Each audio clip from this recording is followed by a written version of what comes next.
Hello दोस्तों, इस video में मैं आपसे कम्युनिज़्म के बारे में बात करूंगा।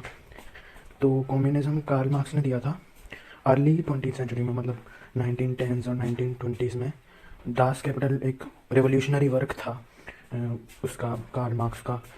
तो उसमें उसने बेसिकली क्या किया था, एडम स्मिथ की जो थ्योरीज थी रिगार्डिंग जो कैपिटलिज्म था, जो एडम स्मिथ ने दिया था, उसे रिफ्यूट किया था।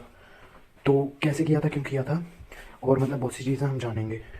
तो कम्युनिज्म मतलब होता क्या है, उसमें लैंड, लेबर और कैपिटल होता है, वो गवर्नमेंट कंट्रोल के अंदर होता है, मतलब हर चीज़ सेंट्रलाइज्ड होती है। और उसमें कैपिटलिज्म में जो लैंड, लेबर और कैपिटल होता है वो फर्म्स के पास होता है, एंटरप्रेन्योर्स के पास होता है। तो अब जैसे इसमें क्या होता है, तो उसमें क्या कहते हैं, कार्ल मार्क्स ने ये थ्योरी क्यों दी थी, जब मतलब 20th सेंचुरी में, अर्ली 20th सेंचुरी में कार्ल मार्क्स जैसे जर्मनी का था फिलोसोफर और इकोनॉमिस्ट भी था। तो उसने ऑब्जर्व किया कि इनकम इनक्वालिटी बहुत ज़्यादा है, अमीर अमीर होते जा रहे हैं, गरीब गरीब होते जा रहे हैं। इसलिए उसने मतलब ये थ्योरी दी थी कि जो जैसे फॉर एग्जांपल एक एंटरप्रेन्योर है, उसके पास वो है, मतलब वेल्थ है, तो उसने फैक्ट्री सेटअप की और लेबरर्स को लगाया। तो उसमें उससे जो प्रॉफिट मतलब प्रॉफिट नहीं, पहले गुड्स और सर्विस उसने मैन्युफैक्चर की। जो लेबरर्स हैं और फैक्ट्री, उन्होंने गुड्स और सर्विस मैन्युफैक्चर की, वो कंज्यूमर ने कंज्यूम की, और जो प्रॉफिट था वो उस एंटरप्रेन्योर ने ले लिया और फिर से उसमें इन्वेस्ट कर दिया। तो ये साइकिल है, साइकिल हो गई। तो फिर मतलब उसमें उसने ये बताया कार्ल मार्क्स ने कि जो क्या कहते हैं लेबरर है, वो काम ज़्यादा करता है और उसे पैसे कम मिलते हैं, फिजिकल लेबर ज़्यादा करता है। तो जैसे उसने 10 रुपये का काम किया और मतलब उसने उसे मिले कम रुपए, मतलब या फिर 10 रुपये में मिले और 12 रुपये का काम किया, तो इसको वेज सरप्लस कहा कार्ल मार्क्स ने। कि वेज सरप्लस वो कॉन्सेप्ट है जिसके मुताबिक हम काम ज़्यादा करते हैं और हमें मिलता कम है। तो इसी इसी को मतलब उसने इनकम इनक्वालिटी का वो बताया था, सोर्स बताया था कि मतलब वर्कर्स एक्सप्लॉइटेड होते हैं। और इसमें एक और कॉन्सेप्ट आ जाता है, विशियस साइकिल ऑफ पॉवर्टी। तो क्या कहते हैं, अब एडम स्मिथ का कॉन्सेप्ट क्या था, उन्होंने कॉन्सेप्ट क्या दिया था। एडम स्मिथ ने एक बुक लिखी थी, वेल्थ ऑफ नेशन, 1776 में।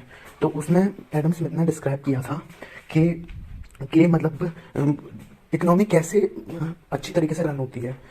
इकोनॉमी तब अच्छी तरीके से रन होती है जब मतलब जैसे केक बनाने वाला केक ही बना रहा है, और क्या कहते हैं, फूड बनाने वाला फूड ही बना रहा है, और लेबरर लेबर का काम ही कर रहा है। मतलब जो इंसान जिसमें स्पेशलिस्ट है वो ही कर रहा है, वो कुछ और नहीं कर रहा।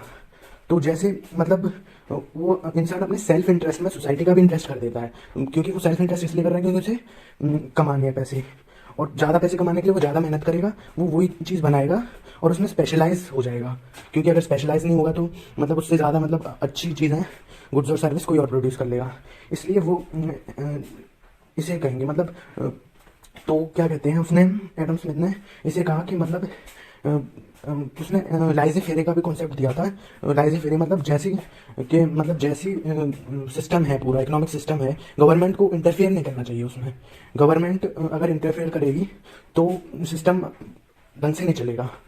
ये कम्युनिज्म के जस्ट अपोजिट है, जिसमें गवर्नमेंट में पे सारा मीन्स ऑफ प्रोडक्शन होता है, तो उसमें इनक्वालिटी कम होती है, इसमें इनक्वालिटी ज़्यादा होती है। तो क्या कहते हैं, तो इसमें लाइजे फेरे मतलब गवर्नमेंट इंटरवेंशन कम है।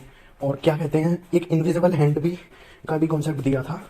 इनविजिबल हैंड का मतलब इकोनॉमी अपने आप मतलब रन करती है, मतलब अगर गवर्नमेंट इंटरवीन नहीं करे।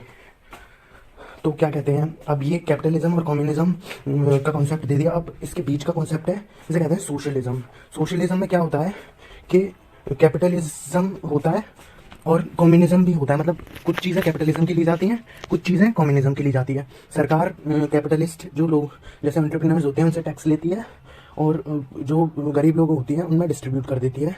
कुछ चीज़ें प्राइवेट फर्म्स के पास होती हैं, कुछ चीज़ें गवर्नमेंट फर्म्स के पास होती हैं।